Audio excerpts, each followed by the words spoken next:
திமுக ஒரு பெரும் சிக்கலில் இருப்பதை இன்றைக்கு தமிழ்நாட்டில் மிக பெரும்பான்மையானவர்கள் தங்கள் கருத்தை வலியுறுத்தியிருக்கிறார்கள்.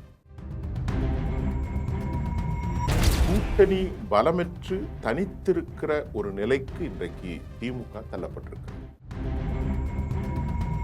இப்போதைய நிலையில் தவேகா ஒரு 6 உறுப்பினர்கள் அவர்கள் வெற்றி பெற்றால் 112, 13 உறுப்பினர்கள் என்ற அளவுக்கு அவர்கள் வந்து விடுவார்கள். முன்னேற்ற கழகம் இப்போது என்ன செய்வது என்று அவர்களுக்கு தெரியவில்லை. அம்பாசமுத்திரத்தில் இசக்கி சுப்பையா நிறுத்தப்பட போகிறார். அவருக்கு எதிராக களமாடுவதற்கு சவுத்திலிருந்து அனிதா ராதாகிருஷ்ணனை திமுக நியமித்திருக்கிறார்கள்.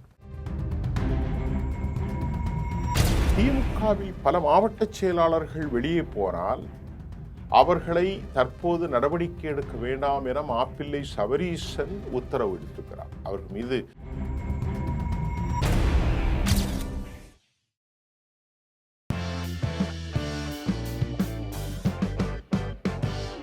நேர்களே, இப்போது நாம் பார்க்க போகிறது, இன்றைக்கு ஒரு தமிழ்நாட்டில் தவேகா இடைத்தேர்தல்களை சந்திக்கின்ற போது அதில் அவர்கள் 6 அல்லது 7 இடங்களிலாவது பொதுவாக வெற்றி பெறுவார்கள். இது சரி தவறு என்றெல்லாம் நாம் ஒன்றும் பேசிவிட முடியாது என்ற செய்தியில் இதில் குறை கூறுவதற்கு திமுகவிற்கு எவ்வித தார்மீக உரிமையும் கிடையாது என்று கூட மூத்த பத்திரிகையாளர்கள் தனது செய்தியில் சேர்த்திருக்கிறாங்க.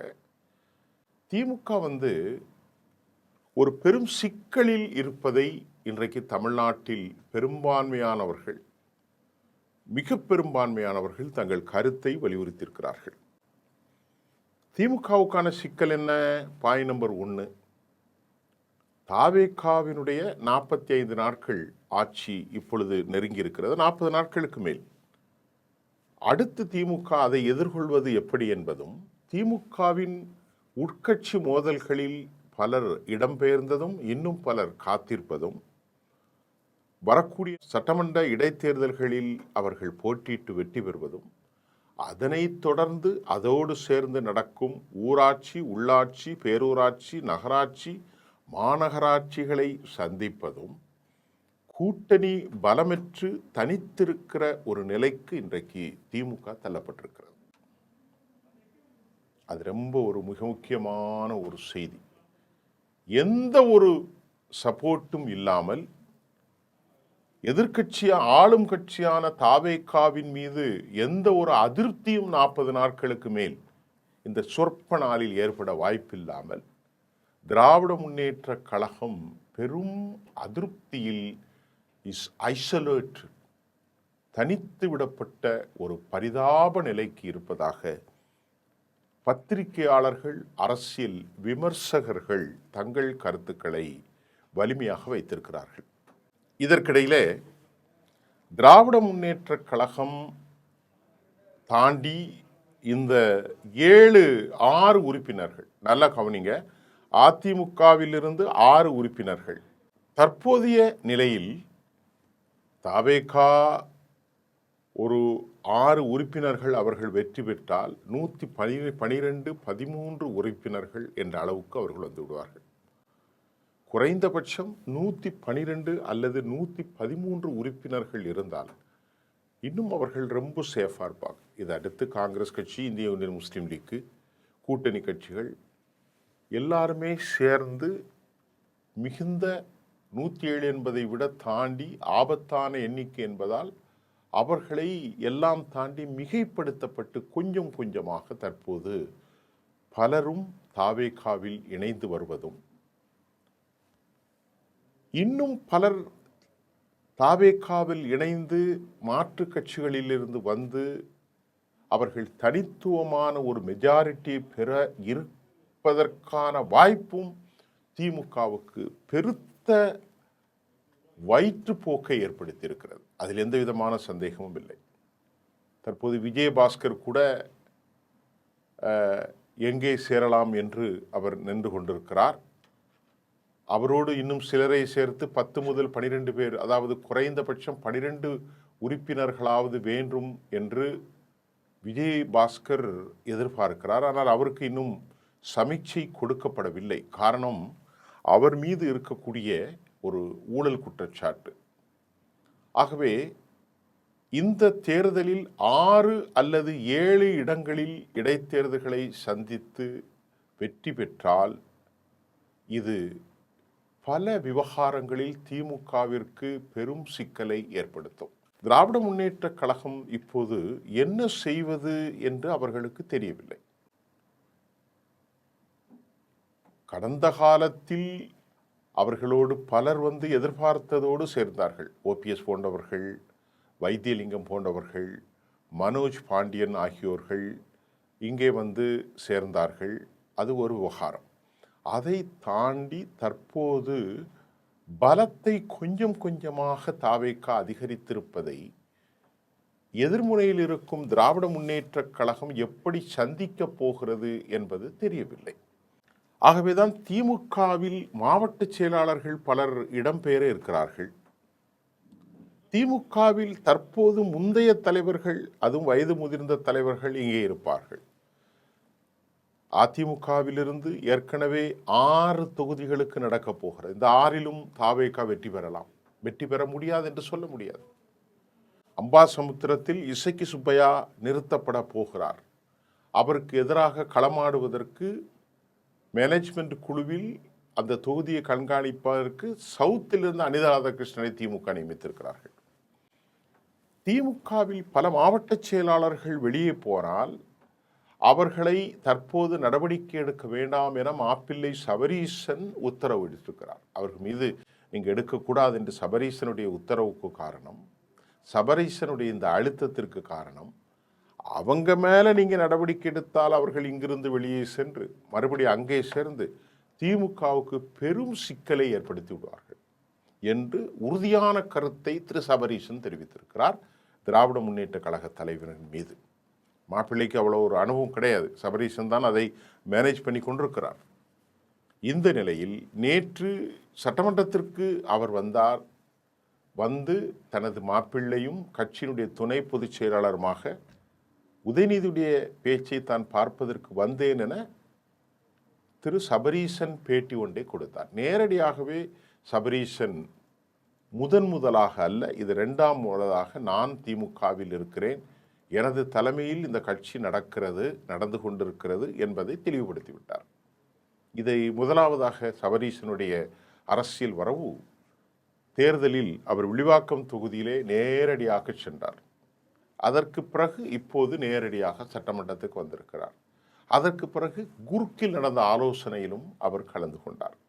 ஒட்டுமொத்தமாக இந்த கட்சி இப்போது கிச்சன் கேபினெட் துர்கா, சபரீசன், உதயநிதி ஸ்டாலின், மு.க. ஸ்டாலின், செந்தாமரை ஸ்டாலின் என்ற அந்த வட்டத்துக்குள் செல்வியும் இணைந்துதான் அதை இப்பொழுது பார்க்கிறார்கள். தோழர்களே, எப்போதும் 25% கொண்டிருக்கக்கூடிய திமுக இப்போது ஒரு குறுகிய குடும்ப கட்சியாக மாறியிருக்கிறது. ஒரு பக்கம் குடும்பத்தின் தலைவர் ஸ்டாலின், மற்றொரு பக்கம் அவருடைய வாரிசு உதயநிதி, மற்றொரு பக்கம் அவருடைய மாப்பிள்ளை சபரீசன், மற்றொரு பக்கம் அவரது மனைவி. இவர்கள் கண்ட்ரோலில் மட்டுமே இருக்கிறது. இதை தவிர தயாநிதி மாறன், கலாநிதி மாறன் என்ற கடந்த கருணாநிதியினுடைய மனசாட்சிகள் வெளியே சென்று விட்டார்கள். இதிலே உள்ளே இணைந்திருப்பது செல்வி. இதனை தாண்டி மறுமுனையில் இருக்கிறார் கனிமொழி. அவர் இந்த வட்டத்துக்குள் அவரும் கொண்டு வர முடியாது, வரவும் மாட்டார், அதற்கு சாத்தியமில்லை. ஆக இந்த சூழ்நிலையில் 20 ஆண்டுகளாக கட்சியில் இருந்த, இன்றைக்கும் திமுகவுக்கு முட்டு கொடுத்திருக்கிற ஒரே ஒரு சமூகம் முஸ்லிம் சமூகம் மட்டும்தான். ஏறக்குறைய கிறிஸ்தவர்கள் விலகி இருக்கிறார்கள். அதுவும் கத்தோலிக்க கிறிஸ்தவர்கள் முழுமையாக விலகி இருக்கிறார்கள். தலித்துகளின் வாக்கு வங்கி முழுமையாக சென்று விட்டது திமுகவை விட்டு. இளைஞர்கள் சென்றது மட்டுமல்ல, விடுதலை சிறுத்தைகளோடு கூட ஏராளமானவர்கள்.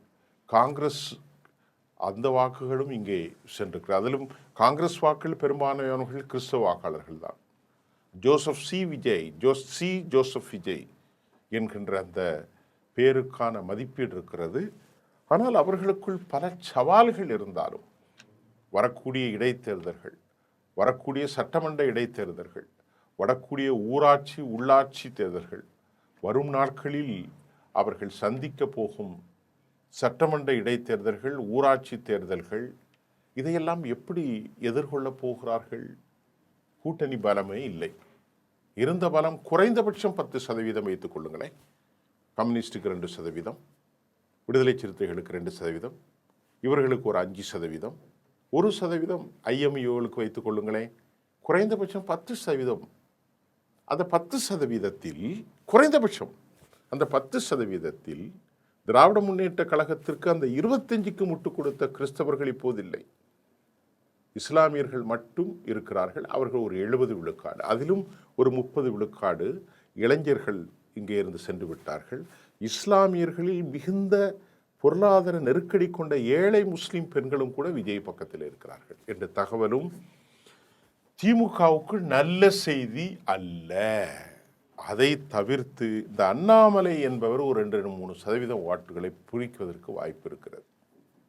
அவர் பாஜகவிலிருந்து பெரும்பாலை பிரித்தாலும் இன்னும் சில பொதுக்களங்களில் உள்ள வாக்காளர்களை, அதில் திமுகவையும் சேர்த்து தான் பிரிப்பார்.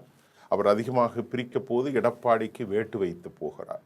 இப்படி ஒரு களச்சூழலில் என்ன செய்வது என்பது திமுக தலைமை, மருமகனும் மாமனாரும் மகனும் யோசித்து யோசித்து யோசித்து அவர்களுடைய கோப கணர்கள் சட்டமன்றத்தில் எடுக்கின்றது. ஆனால் என்ன நடந்தாலும் வாயே திறக்க மாட்டேன் என்று சொல்கிறார் நம்முடைய மாநில முதல்வர் ஜோசப் விஜய் அவர்கள். ஜோசப் விஜய் அவர் எழுதி கொடுப்பதை மட்டும்தான் பேசுகிறார். அதுவும் சுருக்கமாக, ரத்தின சுருக்கமாக பேசி முடித்துவிட்டு இடத்தை காலி செய்து விடுகிறார். அதிகம் பேசினால் ஆபத்து என்று சொல்வார்கள். ஆகவே அவர் அதிகம் பேசுவதே இல்லை. இவர் அதிகம் பேசாமல் இருப்பதுதான் அவரது பலமாக இருக்குமோ? அது திமுகவுக்கு பல சந்தேகத்தை ஏற்படுத்துகின்றது. அவர் அதிகமாக பேசுறதில்லை, ரொம்ப குறைவாக பேசுகிறார், பேசுறதே இல்லை. அப்போ அவர்களுடைய திட்டங்கள் என்ன? இன்னும் பலரை கட்சிக்கு கொண்டு வரப்போகிறார்கள். மறுமலர்ச்சி திராவிட முன்னேற்ற கழகம் வரப்போகிறது. ஏறக்குறைய திமுக கூட்டணி எல்லாமே காலி. அந்த அம்மா ஒரு 0.5% வைத்துக்கொண்டு அவங்க பேர் என்னது தேமுதிக நிற்பார்கள். அவர்களும் ஒன்றும் பெரிய பலன் இல்லை. இந்த நிலையில் திராவிட முன்னேற்ற கழகம் என்ன செய்ய போகிறது? நேற்று எனது காதில் ஒரு செய்தி வந்தது. பழனிசாமியோடு கூட்டமைக்க போறார்களாம். இது எப்படி சாத்தியப்படும்? ஒருவேளை அவர்கள் பழனிசாமியோடு கூட்டணி அமைத்தால் இருப்பதும் போய்விடும். அந்த தவறை செய்ய மாட்டார்கள் என்று நான் நினைக்கின்றேன். வேறு காலப்போக்கில் பின்னால் வேண்டால் நடக்கலாம். இப்போது நடந்தால் அது அவர்களுக்கு பெரும் சிக்கலை ஏற்படுத்தும் என்பதுதான் நமது பார்வை.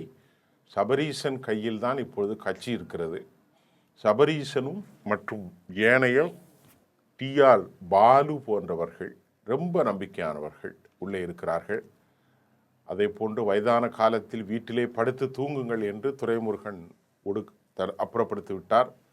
சேகர் பாபுக்கு மரியாதை மதிப்பே இல்லை. தலைவரை வந்து கொளத்தூரிலே தோற்கடித்து விட்டாய், உனக்கு என்ன மதிப்பீடு என்றும் அவரைக்கும் அங்கே மதிப்பீடு இல்லை. ஆக எப்படி கால்குலேஷன் போட்டு பார்த்தாலும் திமுக எதிர்கொள்ள முடியவில்லை. அதற்கு காரணம் ஒரு ஆன்டி இன்கம்பன்சி வரவில்லை.